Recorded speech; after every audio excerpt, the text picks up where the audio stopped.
Welcome back, everybody, to another episode of Boomer and Junior. My name's Boomer. And I'm Junior.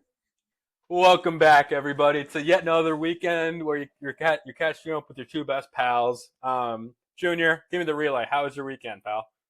Oh, it was great. We had a friend in from out of town who had moved away to New York, but he was back in San Diego visiting, coming up on Thanksgiving here. We had a Love great that. time hanging out with him. That was good. Shout out to homie Niche. Um, and then had a Friendsgiving as well on Saturday. That was fun. Good getting Nice. together some people, and then got some sushi game night action on Friday night as well. So busy weekend. Ooh, Yeah, it was upgrades, pretty good people, stuff. Yeah. upgrades. Nick, how Uh, was High Rocks? yeah, that's right, pal. As of Friday, folks, I'm a High Rocks finisher. Me and my buddy Matt did the doubles men's section at High Rocks Dallas. Um, dude, it was awesome, man. It was 6 months of prep just paying off. We got it done. We were a little outside of the time limit that we were thinking of getting, but finished nonetheless. I'm proud. I just got through my first High Rocks. I'll be honest with you. I've never put my body through something that physical like that in my life. My legs were cramping so hard after, like they'd Yeah. never cramped like that before. But got a milkshake to celebrate from Whataburger, and so life was good. It was great, man. No, got that on Friday. That was awesome. Hung out with some friends after. Got to celebrate over beers, and then spent yesterday kind of just unwinding a little bit. Hung out with the family, and then got a bunch of football in. Man, got to see Notre Dame taking a beating down on Syracuse, Syracuse, which we'll talk about here in a sec. Yeah, But yeah, yeah, overall it's good weekend, iconic. man. That Whataburger. That's the ultimate Texas finish celebration right there. Yeah, Dude, I got into the drive-through lane and I was like, give me the biggest size of the Dr. Pepper milkshake you've got and the biggest water you've got. Yeah, it was good, man. Got to celebrate. Life was good. Speaking of celebrating, Nick, I think Oregon had some celebrating to do off of their win. You wanna dive in our first game of the college football recap? Let's get into recap. We had number 15 USC going into Eugene, Oregon to play the number 7 Oregon Ducks, and the Ducks came out with the win, 42-27. But I think the going into this game, there was a lot of hype around USC. They're building momentum. Got a lot of good games under their roster. But man, this Oregon at home was just way too strong for the Trojans, dude. Maeva still balled out. He had 306 yards, 3 tutties, but I mean, I think the 2 touchdowns really hurt them. The 2 interceptions really hurt them in this game. Big separation in this game was Oregon's run game, dude. I think Oregon truly locked down on the offense, and they had 3 rushing touchdowns, which ended up being the difference maker against USC. I think truly this USC. I'm not the biggest USC fan. Having said that, this USC team really did ball out, and they've balled out all season long. And so, props to them. I mean, I think they've done a good job this year, but man, that Oregon team is just something else this year, dude. Real talk. Oh yeah, no, for sure. Dante Moore, Dan Lanning got that entire squad cooking. Yeah, Cooking. this was huge for Oregon, right? I mean, for both of these teams, it was kind of a win, and you're probably into the playoff situation. Oregon more so. Oregon, barring still only one loss on the year, barring Mm-hmm. some insanely huge blowout loss to Washington. I think even if they lost a close one to Washington, they're still in at 10-2 to Oh the yeah. playoff, which is big for them. So yeah, it was big to kind of seal that, get a quality win because that was their big thing for a while. They didn't have a quality win. They beat Penn State, and then Penn State went down the gutter, and then they beat Mm-hmm. Iowa. Iowa's kind of middling now, and now they got Yeah. the USC win. Have a chance to add another quality win, maybe move up the rankings a little bit by beating Washington this upcoming Saturday. So we'll We'll see. see, But pal. We'll see. yeah, Go big win Ducks. for the Ducks, though. Yeah, go Ducks. Moving on over to SEC territory, we got number 22 Mizzou playing at Oklahoma, number 8 Oklahoma, and Oklahoma taking care of business. John Mateer at the helm. You know, Brett Venables got that squad going. 17-6 victory. Not a particularly attractive game to watch. Not anything too Not high crazy going scoring. on, but yeah, just some good old fashioned November football right there. John Mateer, who we've talked about, we love on this show, obviously fallen off a bit this season, but got enough done for his He's team in this hungry, game. dude. Yeah, about 50% completion percentage, not very efficient, actually a little under 50%. And he had 173 yards to the air and a couple passing touchdowns. So not a lot. However, the Oklahoma defense so stout, like we've talked about. So offense didn't need to do a ton. Yeah, man. Mateer gets the job done. Needed to get this one done, quite frankly, to keep pushing themselves into the playoffs. Mm-hmm. Go Sooners, man. Love that. Love to see Yeah. Mateer finding his rhythm again Mhm. slowly, I think. But yeah. This was another one. This team kind of passed their final sort of test. Oklahoma has 2 losses on the season already. I believe I have 2. But Yes. barring a loss at LSU this upcoming weekend, which seems highly unlikely, they should be in as well now. So Yeah, yeah, I looking agree. good for the Sooners. Moving on to the game that I've been looking forward to talk to on this episode. It's my Fighting Irish at home against Syracuse. 70-7. Let me say that back. They dropped 70 points against Syracuse. Seven That was zero. 7-0. They were up 35 points at the end of the first quarter. Now, my dad was calling this game the trip up game with Syracuse. And having said that, we were up 3 scores with 3 minutes into this game, all defensively led. All defensive led. They had 2 pick sixes in the first 3 minutes. Talk about a holy first quarter, right? Offense did not see the field until they had 5 minutes left in the first quarter. And still, 2 plays in, Jeremiah Love to the house. Like up. I think they were up 28 at that point, and Mhm. they were closing down 35-zip with the end of the first quarter, and they were right there marching down into the end zone. I was like, by the way, for our listeners, 35 points is the most Notre Dame has scored in a first quarter since 1973. And Ooh, is that a yeah, little boomer jumbo stat right there? little boomer nugget of knowledge, little boomer nugget Boomer of big knowledge. stat. There we go. Ooh, I like that. They were marching down. They were in the red zone. I was hoping they put up 42 before the end of the first quarter because, quite frankly, I've never seen that done before, but fell short of it. Having said that, they went into the half up 49-zip on Syracuse, and Syracuse was able to manage the last literally 2 seconds left in the game, like a score. But having said that, Don, the the sort of the energy going in this game is Marcus Freeman and the Irish need to win the next 2 games, and they need to win the next 2 games comfortably, strongly, for to make a strong case for the CFB. I think they've done half of that. I think I they've don't done think they half of could have that. done much more. But what do you want? 100 piece? Dude, that was an insane game. I got to see a lot of good action from the starters. Defense, Chris Ash. Props. Let's take a moment to give props to Chris Ash. People were calling for his name for his job 3 games into the season. He has whipped that defense into shape. Don't be surprised if you see Irish make an appearance in the quarterfinals this year, to listeners. Just saying. Yeah, absolutely. Yeah, with the way they're playing right now, it sure seems like they belong there. Yeah, like you said, to me, the stat that stood out with this game was the fact that they were up over 20 points before the offense even got on the field. I mean, that's just I don't think I've ever heard of that before. That's a pretty insane stat in its own right. Dude, Yeah, so big it was electric. defensive specialty performance. Absolutely, man. Yeah. Go Irish. And I think they're absolutely kind of cemented. They obviously need to win this next game, but they're looking pretty solid for that Yeah, CFB. dude. Big Yeah. time. Mm-hmm. Oh, and actually, one final that I want to make there too. That was crazy too. Consider obviously Syracuse, had some injury issues. They lost their starting quarterback, who was actually a Notre Dame transfer too. I think you Steve said right, Angeli. Stephen Steve Jelly. Yep. Angeli. Yeah, transferred from Notre Dame, and so that's kind of put a downer on their season as a whole. So Yeah. definitely haven't been meeting expectations as a team for Syracuse this year. Yeah. That said, this is still a Power Four program, and the fact that Notre Dame did this to a Power Four team of any level is crazy. You don't have your SEC teams that were playing FCS teams this weekend. Nope. Notre Dame did this to a Power Four opponent, which is just crazy. Yeah, man. Go Irish, Yeah. dude. Mm-hmm. Yeah. Moving on then to a team that is responsible and actually joined a conference. Okay. All right. All I right. don't, Okay. I didn't have that written down. That just popped in my head for some reason. Anyways, though, I have some Big 12 action, and that was Kansas State going in and playing at number 12 Utah. Kansas Dude. State was looking like they were in the driver's seat to pull off the upset here. They were looking Yeah. really good. They were up 41-35, and Utah had the ball, and they're starting to march down the field a bit, trying to maybe tie or take the lead. And then Kansas State forces a fumble. Like, oh, heck yeah. Score a touchdown a few plays later, build the lead. It's 47-35. And then, like any reasonable coach, this had to go for two. Yep. 2-point conversion gets intercepted. Utah returns it for a 2-point conversion of their own. All of a sudden, now it's 47-37, and the vibes feel different.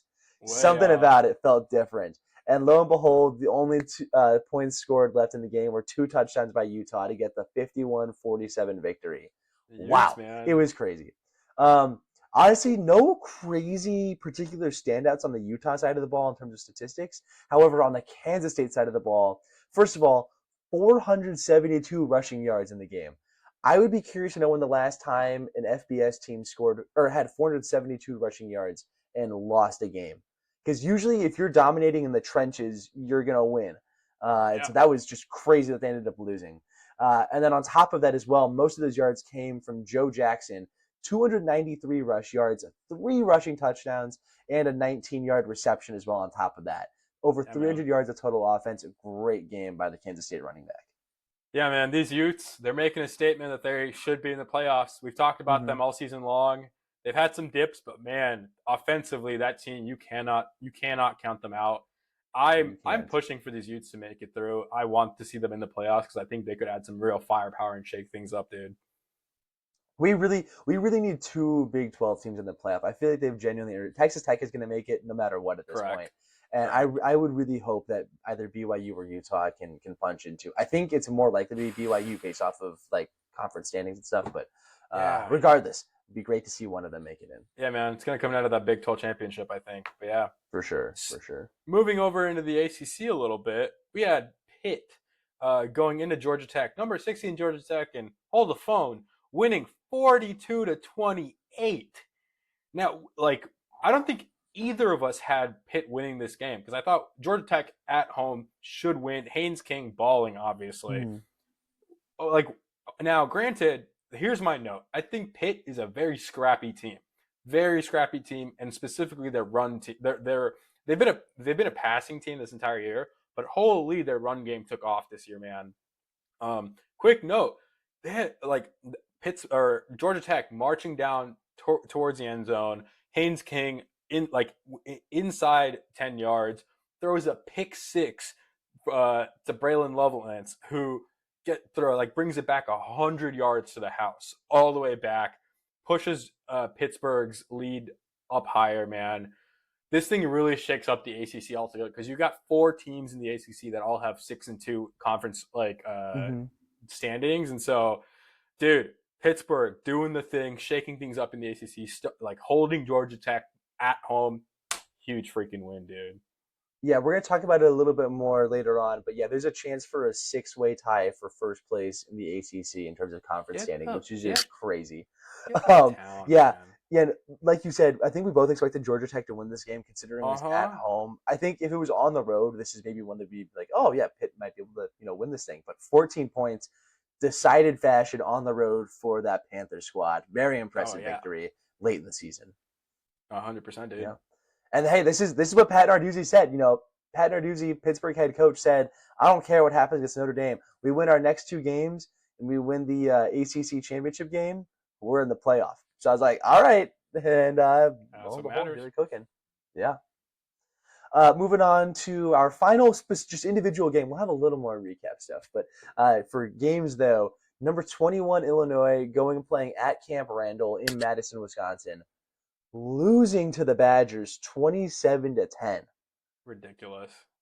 I think I need to get Michigan State to do a vote of confidence in Jonathan Smith because Wisconsin did a vote of confidence in Luke Fickell. I don't know why I blanked there for a second. Yeah. And Luke Fickell, and all of a sudden they beat Washington, they beat Illinois, 2 ranked wins for a team that was looking pretty tragic to start the year. Oh Very yeah. impressive. Very impressive. That Badger program might be turning around. Might be seeing some bright days ahead here for Wisconsin.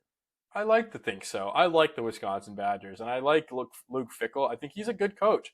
Uh, I I'd like to credit this to just being a down year, quite frankly. But having said that, you never know. I hope they keep him. If I'm being honest with you, next year should be a good test for Luke Fickell in that offense. Like, granted, if they don't bounce back next year, that'll be a different story. But having said that, Mm-hmm. I always like uh, I genuinely love Wisconsin over Illinois, and I'd love to see this happen. Man, go off Wisconsin.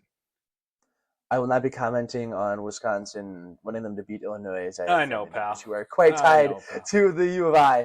This was a tough blow for Illinois, but I'm yeah. already anticipating a text from your mom, and that's gonna be fun. Hey, Yep. Tammy. Yep. Ugh. shout out to mom, frequent listener of the program. Yeah, I'll be sending Nick a text about this. That'll be fun. Yeah.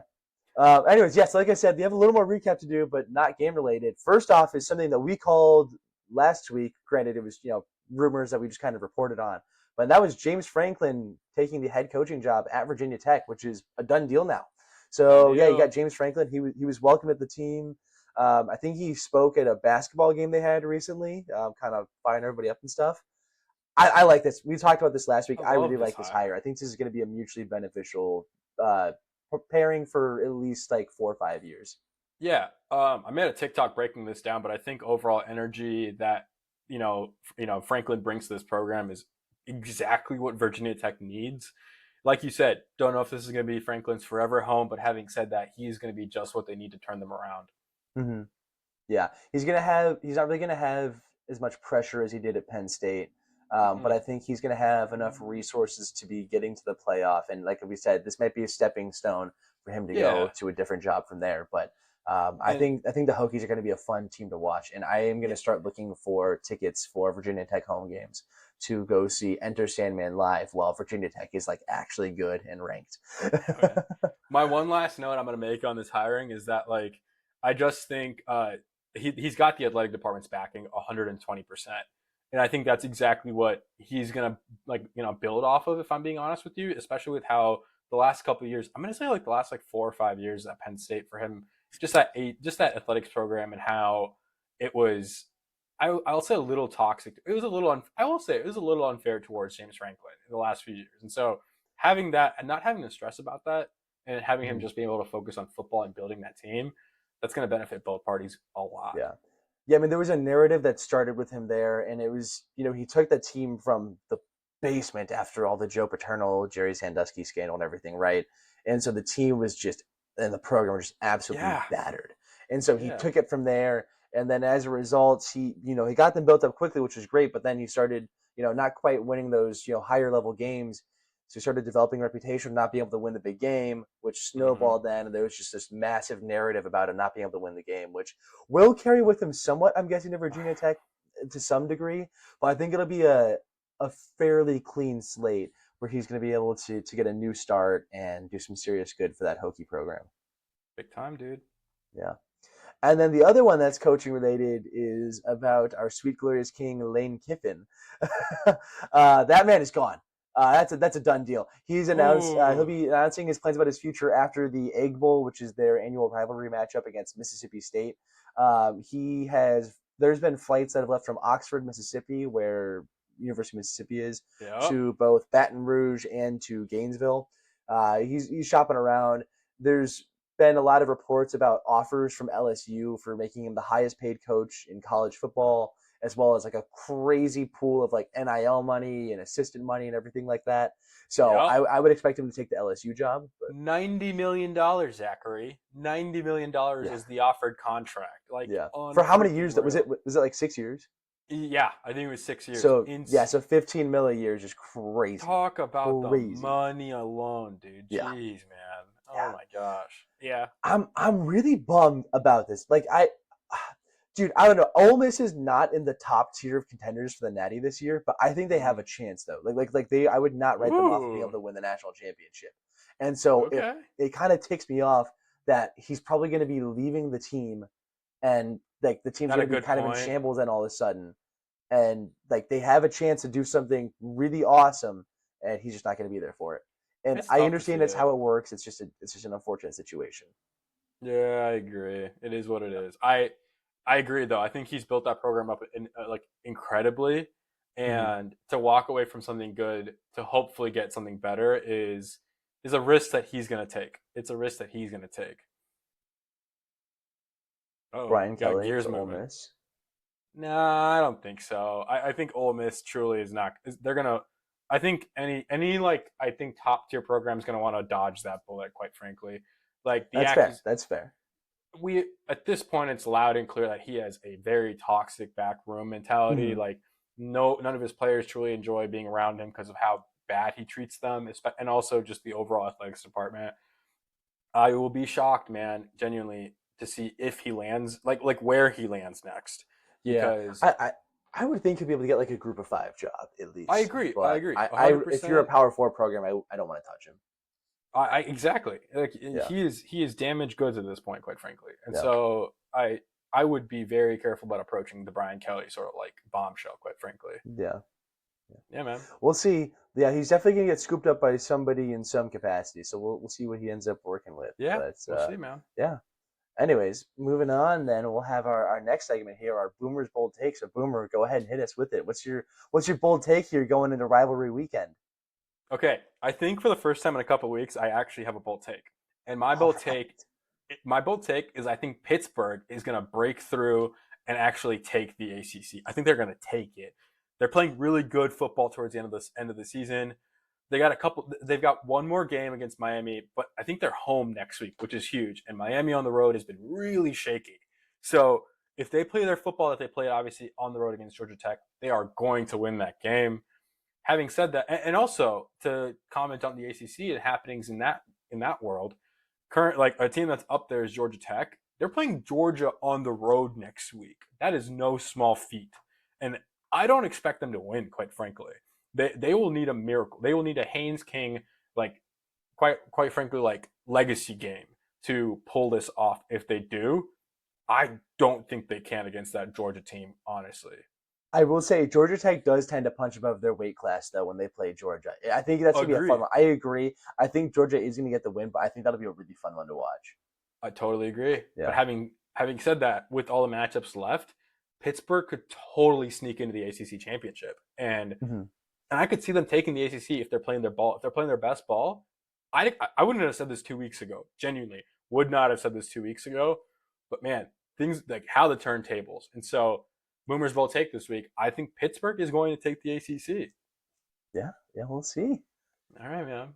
Oh, we're gonna kick in real quick into our next segment. That's Junior's jumbo stat of the week, and I love hearing about this. Junior, what's the number this week?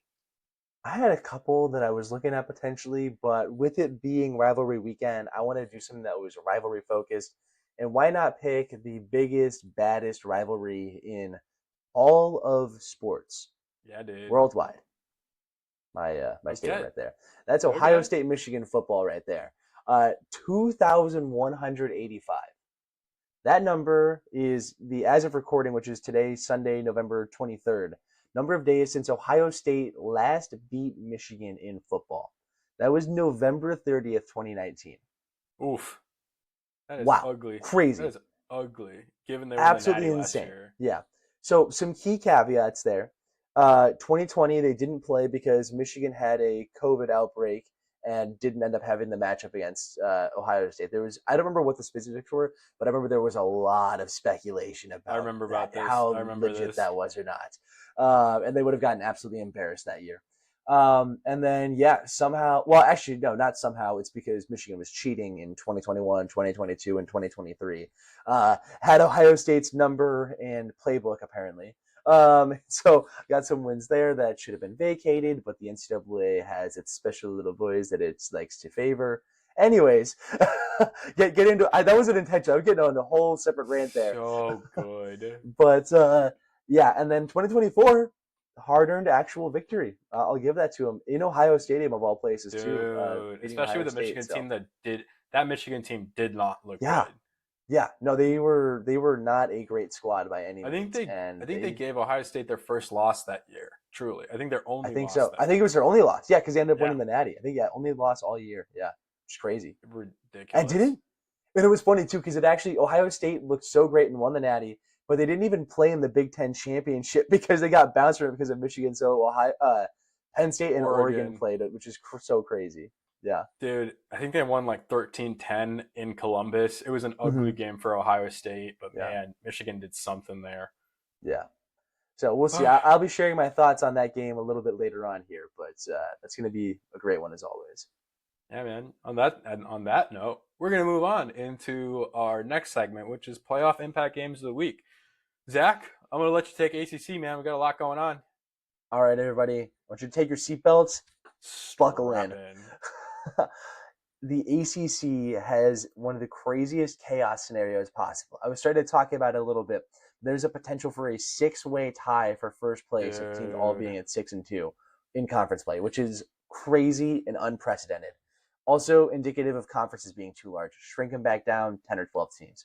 Anyways, so starting off, you got two teams controlling their own destiny. You've got Virginia. They play Virginia Tech. If they win that game, they are in. No, nothing else about it. They also are in if Pitt loses to Miami. So they've got, pretty good chance overall. Those are both, I think, fairly likely events to occur. So I see what agree. happens, but Virginia likely going to be in. Then as well, you got SMU winning their end, playing at Cal. That was a little interesting. Again, SMU will be favored, but there's going to be a bit of travel. Cal's a sneaky team to play. It's a Berkeley. It's kind of the twilight zone for college football. A lot of weird stuff occurs there. So we'll see. There 100%. could be maybe an upset there potentially, and knocking SMU out of the playoff race. Conversely, they also, if Pitt loses to Miami, they will also then be in the conference championship game as well. Yeah. Now it gets a little more complicated. Pitt, they need to beat Miami and have SMU or Virginia lose. Yes. We talked about it's going to be at Pitt. They could end up pulling off the upset against Miami. It really depends which Miami team shows up. Miami has looked like a national championship contender and maybe like a Duke's Mayo Bowl team at different times this year. Maybe even lower than that. Maybe like a pinstripe bowl. Maybe even lower. Yeah. Yeah.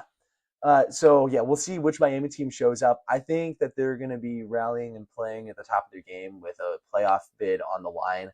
And so we'll see if they end up doing that or not. Yeah. Then Miami team we just talked about, same thing, need to beat Pitt. They actually would need then they need to beat Pitt and a Duke loss to Wake Forest or Virginia losing to Virginia Tech. There's some weird stuff for the tiebreakers there. And then lastly, Duke, who is 6-5 right now,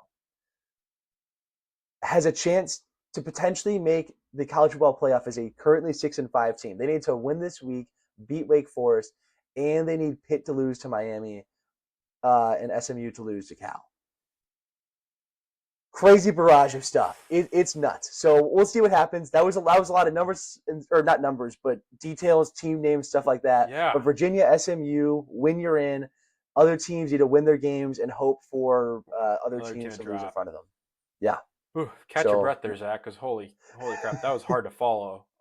Yeah, sorry. Yeah, like I said, that was giving you a buckle in. It was a lot. Dude, I'm hoping for some chaos next week. I can probably assume there's probably going to be some chaos next week. Yeah, Nick, do you think I need like a board like they have from like Charlie and It's Always Sunny in Philadelphia, where you got the board kind of like pointing out like mad scientists, like you gotta have the crazy hair. You gotta have the crazy hair. I just need some graphics. You need to not sleep for the entirety of the weekend to make it make sense. But yes, there we go. Switching things over a little into SEC land, we got Classic. We got the return of the famous Texas A&M Texas game back in Austin. Haven't seen this one in a while. Me being a lifelong Texan, I am excited to see this. I don't have any bias towards any team. Having said that, this year I am all on that Texas A&M, that train. If I'm being honest with you, we've talked about both these teams in depth on this podcast. I think number 3 Texas A&M, they're favored to win this game in Austin.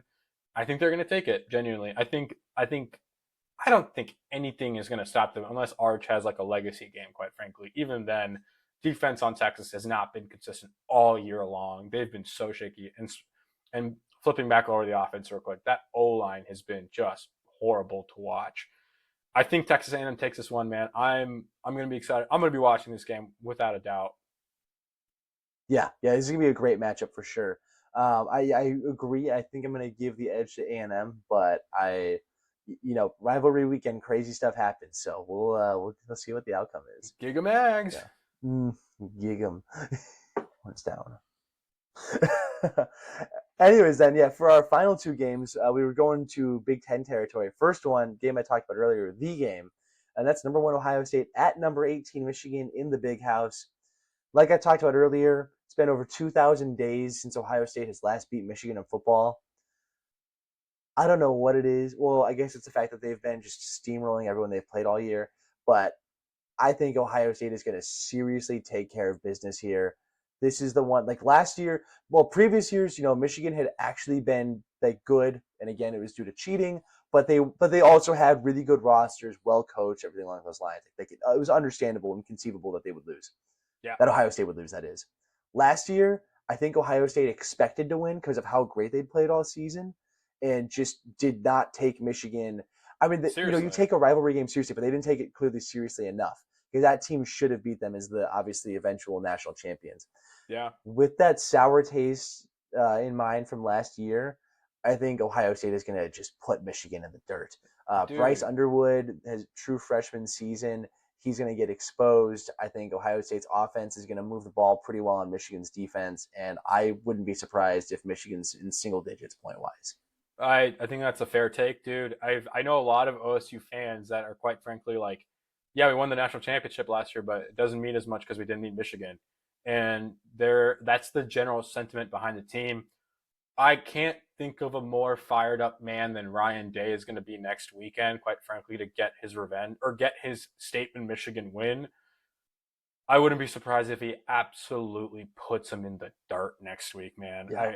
It might be ugly. It might have to turn this one off at halftime, but who knows? Maybe Michigan slips. Maybe Ryan Day slips up. Who knows? It's gonna be interesting to watch. Yeah. Yeah. I will say, though, really quickly, in terms of a playoff impact, Michigan's currently number 18. I don't think it would. Well, I think the event occurring is unlikely, and I think even if it did occur, I don't think they'll move high enough. But if Michigan gets this win over Ohio State, they might be sneaking into that playoff picture too. They're going to make the conversation interesting for sure. Because I Yeah, think you man. take a 10-2 Michigan team who has the only win over Ohio State all season, as well. I guess they don't have many other quality wins because they lost to USC and lost to Oklahoma. But we'll see. There's a weird conversation that could be had. I don't think it's going to happen because I think Ohio State will win, but could be an interesting conversation. I would not want to be part of the picking committee if that does happen because No that would be siree. keeping it in Big Ten territory in our last impact game of the week. It's number 7 Oregon going into Washington. We got the classic Northwest rivalry. I think Oregon's going to take this one comfortably unless Washington somehow pulls out. They've been good at times this year. They've been really good at times this year. I mean, granted, they slipped up against Wisconsin on the road, but that was, you're playing in tough territory up in Wisconsin this time of year. They're going to be at home. They're going to be hungry. Don't get me wrong. Oregon's not been that convincing on the road this year. They've got pretty sneaky wins. Only won by 2 against Iowa on the road. Yeah. It's not that big of a road trip for them. Having said that, Oregon should win this. Oregon should win this if they want to make a statement to the CFP that they're a worthy team of being in there. If they don't, I don't know where this leaves Oregon, quite frankly. This might just knock them out of the playoffs entirely if they lose this game. And so Dan Lanning's going to have that team locked in, man. They're going to have them dialed in. Yeah, it's very interesting to see that USC win really helped build their case. I think a blowout loss to Washington might knock them out of the picture, but I think if they can keep it to like a one possession game, I think they'll probably still slide in because they only have 2 losses on the year with wins over Iowa and USC. And I will say, at the time, solid Penn State team. Penn State since went down the gutter, but at the time, that Penn State team was better than the one that got beat by UCLA, got thrashed or lost to Northwestern and stuff later on too. Like that, it wasn't a completely terrible win. Right. So we'll see what happens. I think Oregon's going to win this game. Going to have supreme motivation. Big one for sure. Going to be a great rivalry. That's a really, really fun rivalry. That's going to be yeah, love that. Love to see it. Oh yeah. Mm-hmm. Okay. All right. Yeah. So that'll wrap up our playoff impact games, and we'll go on to our Boomer Junior Blitz of the week. Starting off, I am doing something that feels very much so against my soul, and it's because it feels it's going against my soul that I think it's going to happen. And that's Colorado plus 17.5 at Kansas State. I watched Kansas State collapse against Utah this past weekend, and Deion Sanders feels like he's due to do something weird. So I'm not saying Colorado's going to win, but plus 17.5, why not? Guys, I saw Zach put this down, and I was like, "Really, dude? Really, man? No, I kind of agree. I think Deion's due for a weird one."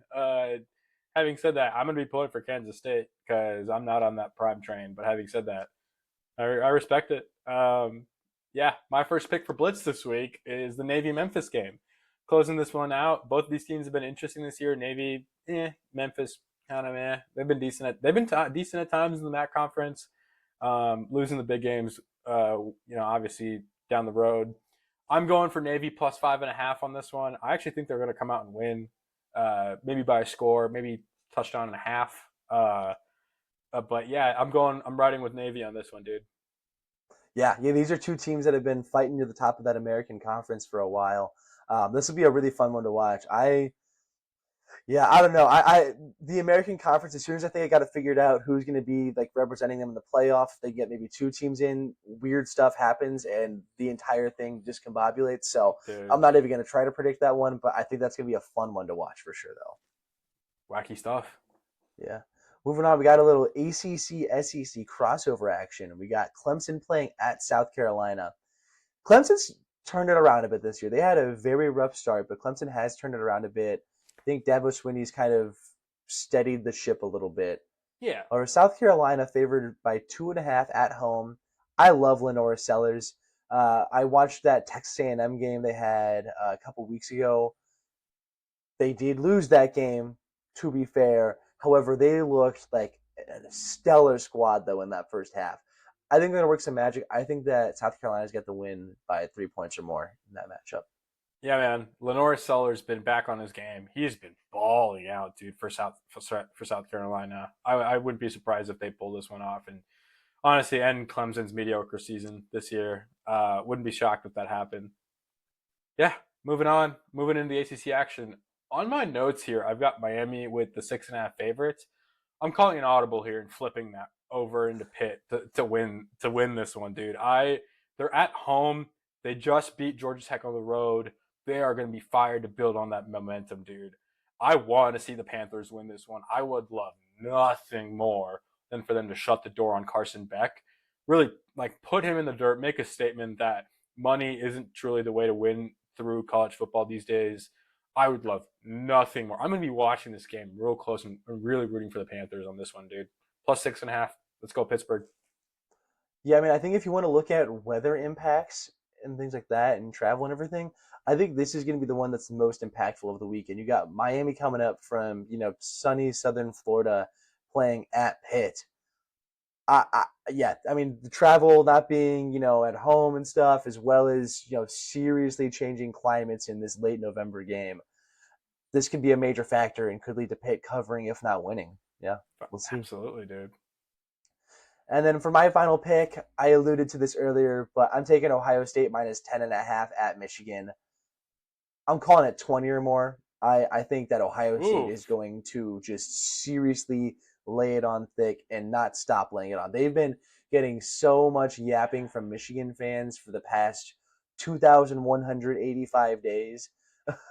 Or I guess less than that because it would have been since the last time Michigan or first time Michigan won. So just Yeah. a few years, I guess then. But still, long time, and the team's been doing so well. They know they have it in them to win. They're going to just execute, fire on all cylinders, and expose Bryce Underwood, the true freshman. I like that pick, dude. Uh, my last pick for Blitz this week is LSU at Oklahoma. And I'm going with the Sooners. They're 10.5 point favorites, man. Material's going to be locked in to finish this one off for the Sooners to really make that statement for them to deserve to be in the CFP. I would be shocked if LSU did anything monumental here, man. They're looking beaten down. And quite frankly, the direction is gone. And the overall just like sentiment in that team is just not there. I think, Coach Venerables and Mateer combined together are going to be able to they're going to be able to push that Oklahoma team across the finish line. Picking the Sooners on this one. Yeah, I like that pick. I think Oklahoma's going to be really focused, knowing that this is a win you're in game for the CFP. I Yeah. think the team's going to come together and get the W. Make that statement, dude. Make that statement. Sure. All right, we're going to go ahead and cross over and switch Sports. sports over to basketball. Oh, shoot, I did that little pun about a crossover. Go Nick is on. Nick is trying to hold back, saying you're dumb. Or You're dumb. $5, quite frankly. Or $5. Or Yes. $5. That's an That's a old little bit. inside bit back to college. Yeah. All right. That's an old bit. Anyways, yeah. Starting off with the premier event of the past week. That was the Champions Classic, which we previewed in our previous episode. Whoop, whoop. Two great matchups, especially if you're a Michigan State fan like I am. In your first matchup, you had number 12 Kentucky playing the number 17 Michigan State Spartans. Michigan State Huge victory in this one, 83-66, led Massive. by double digits for like 30 of the 40 minutes, I think. Like Yeah. they took it in the first half. I think they were up by 17 in the first half as well at the end Uh-huh. of the first half. And it got down to 10 at one point in the second half, to be fair, but never cracked down to single digits. Jeremy Fears, this team, it's doing better now without him on the court, but this team is truly elite when Jeremy Fears is on the court. The leader and captain of the team, they call him the floor general for a reason in every aspect of the game. On offense, getting the bucket, dishing to his teammates, and then on defense, too, kind of directing traffic. Insane. Stat line, not too crazy, except for one number here. He had 8.6 boards, six rebounds as a fairly short point guard, pretty impressive in its own right, and then 13 assists, which helps him to now Pretty have big, he's dude. leading the country in assists per game so far this season. So big ball distributor out there, and also tacked on 3 steals in that game. So big game for Fears, and also the big storyline in this one was Michigan State, who in their first few games was 13 for 60 from the 3-point line, so under 25%. Went 50% from three and shot 11 for 22 from behind the 3-point line. So big one to get it going shooting wise. You had Kurtang get a career high 15 points. Kentucky's got some serious questions to answer on defense. Their 100%. defense got really exposed here, but I think they've got a bright future ahead of them as they get some players back from injury. Yeah, man. No, I watched a little bit of this game. I caught the last like 5 minutes. Man, Michigan State was just like smooth as butter. Quite frankly, just no signs of like pressure or anything like that from Kentucky. Man, Izzo had that team locked in, dude. I loved seeing it. I'm always gonna root for the green. After you and I have known each other for this long, but like, I loved watching that. Quite frankly, MSU's pushing Yeah. further. Fears, man, what a guy. I would fear this team if I were anybody else. But yeah. Oh, very nice. Very Had that one in the back nice. pocket. Had that one in the back pocket. I dig it. I dig it. And then, yeah, to our other Champions Classic matchup, then you had number 24 Kansas taking on number 5 Duke. Kansas played without star freshman Darren Peterson, so I was kind of expected going into this game that they were likely not going to win since they weren't at full strength. That was the case. Duke did win 78-66. I will say, though, Kansas looked pretty solid in this game. Uh, Duke pulled away at the end, but if you look at the game flow of the kind of scoring throughout the game, Kansas kept it very close and led a lot of the game, actually. Started off with a strong start and kept it going throughout. When it's not able to finish it, again, missing your best player, going to be expected. Yeah. But Kansas looked really good, though, in this game, I think. Yeah, man. No, I loved. I thought Duke was going to come away with the win of this one. Just how, like, just quite frankly, how hot and cold Kansas has looked, man. And not surprised, Cam Boozer really led the team with 18 points, dude. He's a young buck, but he's really proven his worth. I'm excited to see where this guy goes and see how he progresses through the year, dude. For sure. Switching over to a game that I'm going to talk about because I loved watching it. Number 15 Texas Tech playing number 1 Purdue in the Bahamas, and my Boilermakers taking the win 86-56 on Texas Tech. The first thing I'm going to say about this game is how about them Boilermakers, baby? Showing up when it really mattered, man. I saw a lot of heat on Twitter going into this game from the Texas Tech side of the ball. Not surprised. They yap a lot. Having said that, I don't care if I get some haters from Texas Tech. I don't care. They got shut out in this game entirely.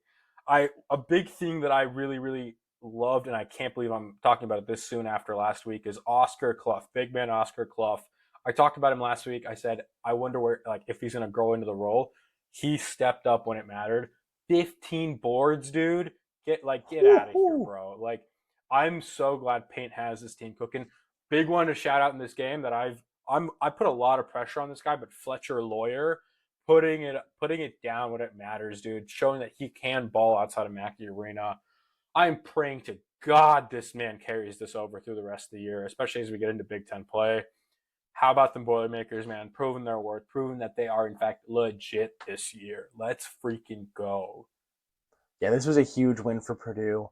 I was one of the people that I wouldn't say I was a hater of Purdue, but I was a little skeptical. They had a little bit of a slow start, pretty close game against Oakland.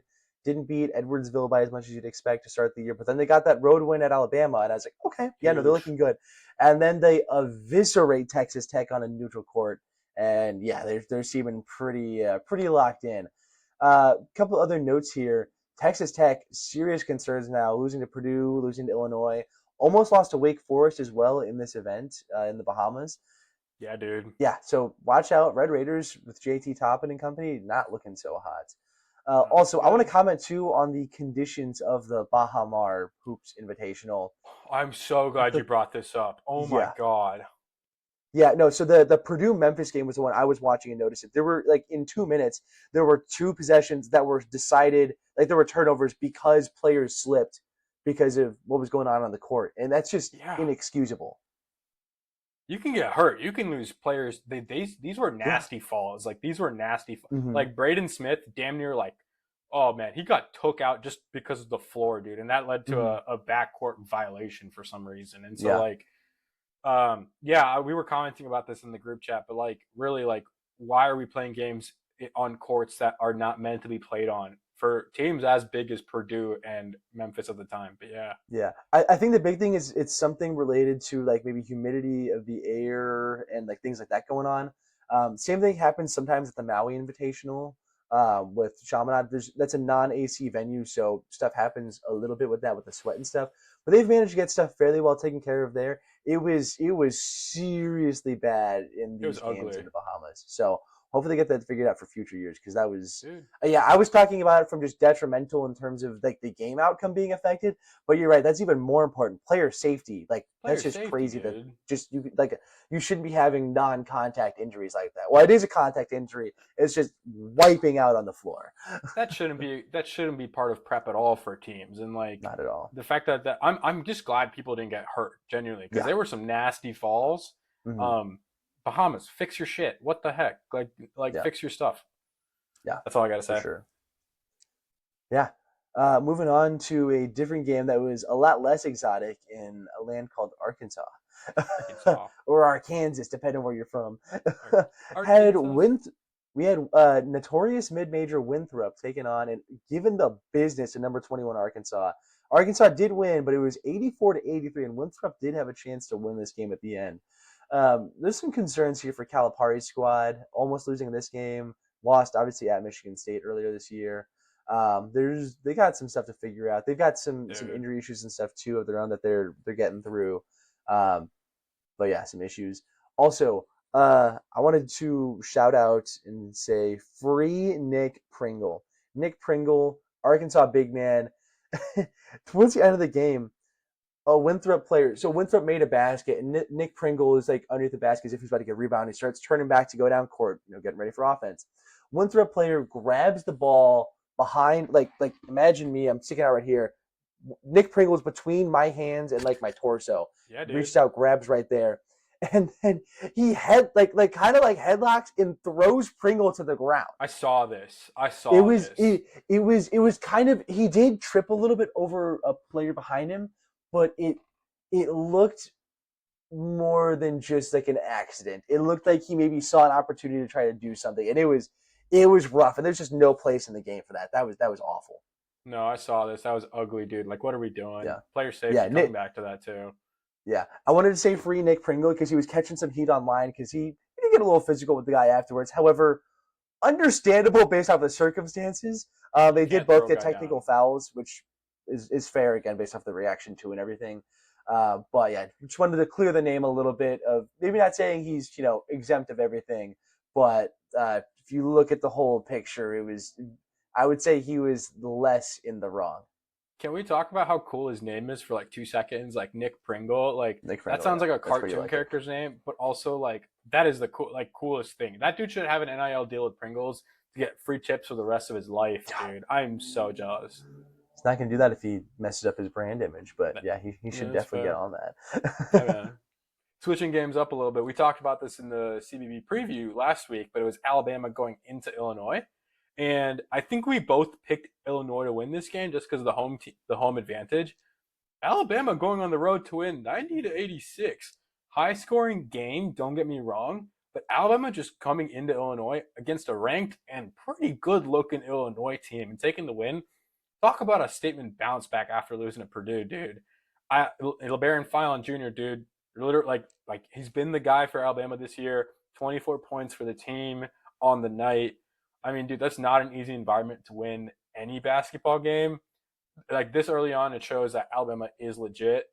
And I think, quite frankly, like this is exactly what they needed to bounce back. Losing at home, losing at home to the number one team is not easy. I mean, like they were favored a little bit in this game. I think, like in the last week's game. But having said that, go Tide, dude. Shout out them for taking this one on the road, man. Yeah, for sure. Yeah, and they're doing a little bit of a yo-yo. They started off high, knocking off St. John's first week of the In year. MSG, Come yeah. down with for the Purdue loss, but back up with the Illinois win. So Nate Oates' squad doing pretty well. Yeah, man. I think Oates is gonna have this team coached up to like seriously go like build off of this win. I see them being an absolute threat down the line, both in the SEC but also overall play. Absolutely, absolutely. Next, we had a top five matchup. You had number 4 Arizona going into Connecticut to play at number 3 UConn. Arizona also getting a big road win. Huge. Holy cow! Arizona, crazy. They had the senior and the freshman with their big performance. They had 21 points from senior Jaden Bradley and 16 points from true freshman standout Koa Pete. Yeah, big game for the Wildcats. They have the best resume of anyone in the country by far. They're undefeated. They've got wins over who now? UConn, Florida. I don't UCLA at Correct. UCLA, and then yeah, Yep. this was a road win at UConn. This is crazy. I think there's a very fair case that you could say that UConn should be ranked number 1, right? I mean, sorry, Arizona should be ranked number 1 right now. I'm gonna disagree with that, but that's my own bias. But having said that, Arizona, dude, props to them. I honestly thought the travel alone was gonna break this team down a little Oh bit. yeah. Playing in UConn, I thought UConn and Hurley were going to make this team like coached up to win and win dominantly. This is going to reset UConn's mindset. I feel. I think those. I think this is the loss they're going to need to really build this team. To don't be surprised if they make a deep run down the stretch and obviously go into March hot, dude. Would not be Mm-hmm. surprised. Yeah, for Yeah, sure, man. absolutely. Our last game on the recap for this week is number 23 Wisconsin at number 9 BYU. Holy, did the Cougars take care of business in this one, dude? Almost a 30-point win, 98-70, dude. Richie Saunders with 26 points. Man, talk about a statement, dude. And also, shout out to AJ DeBansta, dude. 18 points, 6 rebounds, man. BYU is coached up to freaking play this year, man. I was surprised that, I mean, granted, Wisconsin's 23, but having said that, they're ranked in the top 25. They're looking hot this year, man. I wouldn't be surprised if the Cougars make the Final Four this year just on how they're playing, man. That might be a Mm-hmm. hot take, but also don't think it's that hot of a take. I They think the definitely seem Cougars like are they've got coached the up. possible firepower. Oh yeah. They just got to play their top ball, man. Mm-hmm. Yeah, can't be giving up games like they did a few weeks ago. But yeah, go BYU, Mm-hmm. dude. Yeah. This was a big bounce back from that UConn loss that they took. And yeah, this was a big one. Wisconsin, as it turns out, shouldn't have bothered getting on the plane. This was that's Ugly, intense. We'll see if ugly. Wisconsin's season's expectations maybe adjust a little bit from here. They were getting a lot of love coming into the season, it seemed like, and we'll see maybe those get tempered a little bit. But I think Wisconsin's still a good team, probably still Yeah, likely to make the tournament, but uh, maybe like a first weekend exit type of a thing. yeah. I don't think that's a hot of a take. Yeah. All right, Palio. We're gonna switch over into our next segment, and that's a preview for basketball for next week. I'm going to kick things off with the Players Era Festival. We got a few really good matchups. We were going through this, and I was like Oh yeah. shocked. There's some good teams playing, man. Earlier games of the week are St. John's versus number 14 St. John's versus number 16 Iowa State. Gonna have Patino going up against this really hot Iowa State, man. And so, yeah, I'm going to be curious to see who wins. I think Patino and St. John's should win this game based on how they've been coached up. But don't be surprised if it comes down to the wire. Honestly, I could see this one being genuinely like a 2 point or a 4 point game difference, dude.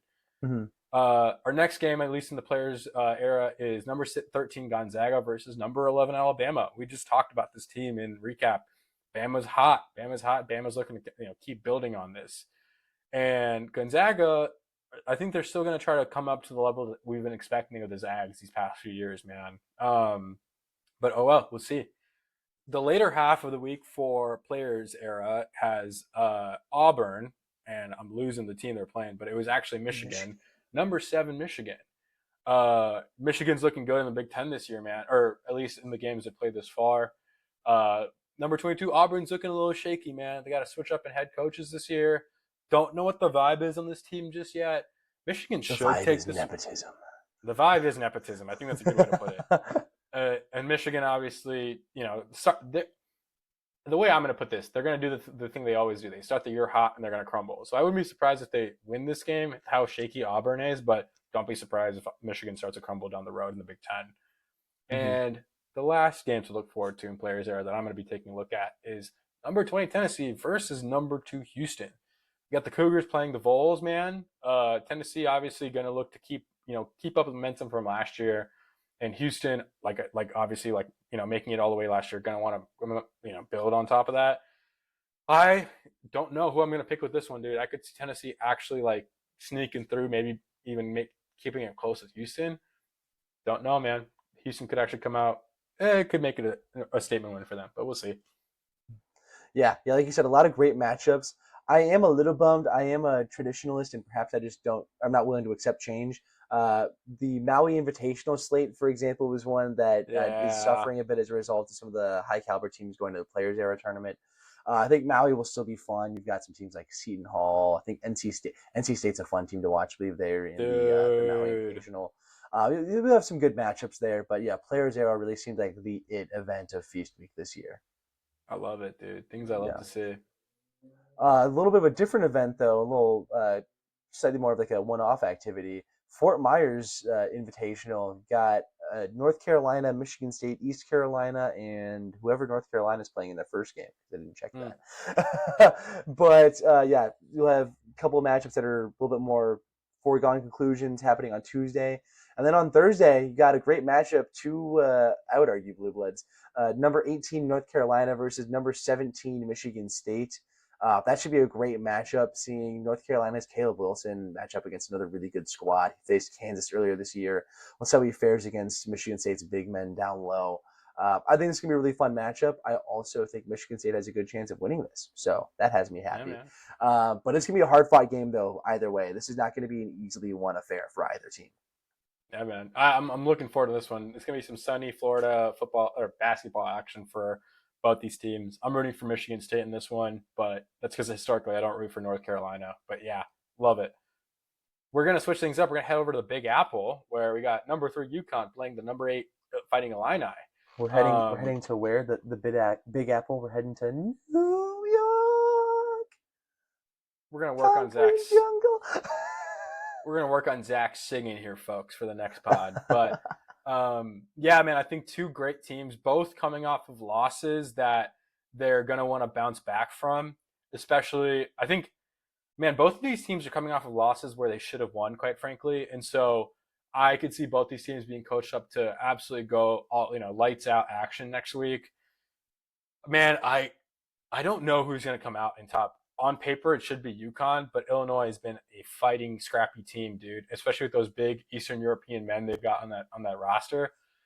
It'll be good to see them playing Madison Square Garden. Wouldn't be surprised if we saw some star power out there in Madison on Celebrity Row. But yeah, man, it'll be a good game. Looking forward to it. It absolutely will be a good game. I'm curious to see. I think based off what we've seen so far this season, I think UConn's a more likely team to win this matchup. Yeah. However, that said, I think Illinois has got a really high ceiling. It's just going to take a while for it to gel with all these new players. UConn's got a lot of continuity from this past year. They've got some big names back, like Caravan, sure. Karis Reed, etc.